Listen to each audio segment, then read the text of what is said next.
সেই প্রক্রিয়াটা হবে কঠিন, সময় সাপেক্ষ এবং 1 থেকে 2 বছর লেগে যাবে, কারণ অমনই হচ্ছে আপনার রাষ্ট্রীয় প্রথা। এখানে আমার করার কিছু নেই।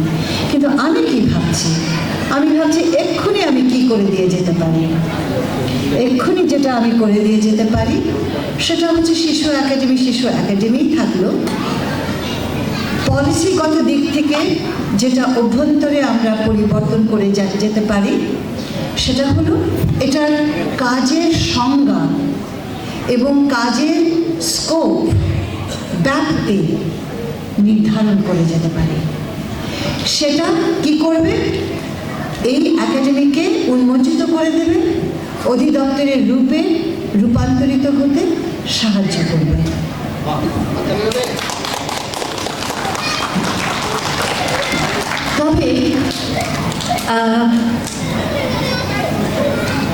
তবে কথাটা হচ্ছে যে এই দেশের শিশুদেরকে লালন করার বিষয়টা হতে হবে সর্বজনীন এবং সর্বস্থানে।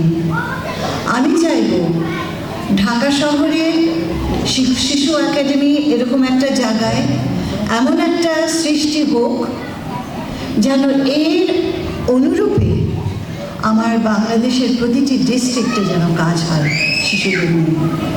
শুধু মধ্যবিত্ত শিশুদের জন্য নয়, সকল শিশুদের জন্য। এখানে পথ শিশুদের জন্য কর্মসূচি থাকা প্রয়োজন। এখানে প্রান্তিক শিশুদের জন্য ভাবনা থাকা প্রয়োজন। এখানে আমাদের বিশেষ যে গোষ্ঠীগুলো আছে, আমরা সাধারণ নাগরিকরা তাদেরকে আদিবাসী বলে থাকি, সেই শিশুদের জন্য এখানে একটি কর্মযজ্ঞ থাকা উচিত। এবং আমাদের দেশের সকল শ্রেণীর, সকল স্তরের, সকল গোষ্ঠী যে শিশু আছে তারা তাদের পরস্পর সম্পর্কে জানবে, একজন আরেকজনের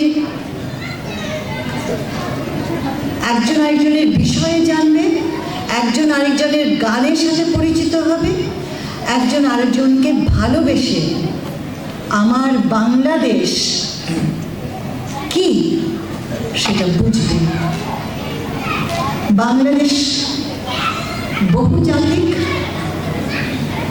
এবং এই বহুজাতিক বোধটা যখন ভেতরে তৈরি হয় তখন মনটা অনেক উদার হয়, ক্যানভাসটা অনেক রঙিন হয় এবং আমার জ্ঞানের জায়গাটু অনেক সমৃদ্ধ হয়। আমি চাইব আমার শিশু একাডেমিতে যেমন একটি বাঙালি শিশু এখানে লালিত হবে, আমার সেই সাঁওতাল শিশুটিও তার একটা জায়গা সেখানে পাবে। আমরা কি সেই জায়গাটাই নিতে পেরেছি শিশু একাডেমিকে? পারিনি।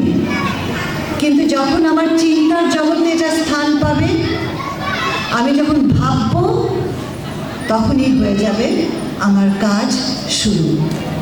আমরা আজকে এটা ভাবলাম, আমরা যেন এটাকে নিয়ে এগোতে পারি। It starts with the mind. সব কিছু শুরু হয় একটা চিন্তা দিয়ে, এবং সেই চিন্তাটা যেন আমাদেরকে সেই জায়গায় নিয়ে যায়। এবং সকলকে আমি বলবো উদারভাবে, সকল ধর্ম, সকল বর্ণ, সকল গোষ্ঠীর শিশু, সকলে আমরা শিশু, তাদেরকে যেন আমরা আলিঙ্গন করে নিই এবং তাদেরকে একটা সুন্দর দেশ, সুন্দর সমাজ, নিরাপদ সমাজ দেওয়ার একটা কাজ, প্রয়াস আমরা চালু করি। আমার ক্ষুদ্র সময়ে, ক্ষুদ্র শক্তিতে যেটুকু করার আমি করে যাব, কিন্তু অনেকটাই বাকি থাকবে। সেক্ষেত্রে আপনারা আছেন, আরও অনেকে আছেন। আশা করি আপনারা এই চিন্তাটাকে আরও বহু দূর নিয়ে যাবেন। আমি আজকে আপনাদের সকল থেকে বিদায় নিচ্ছি।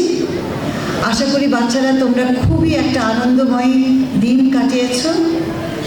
তোমরা সুন্দর মানুষ হয়ে বেড়ে ওঠো।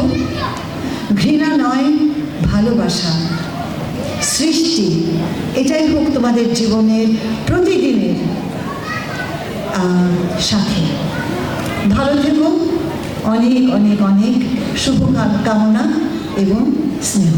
ভালো থেকো।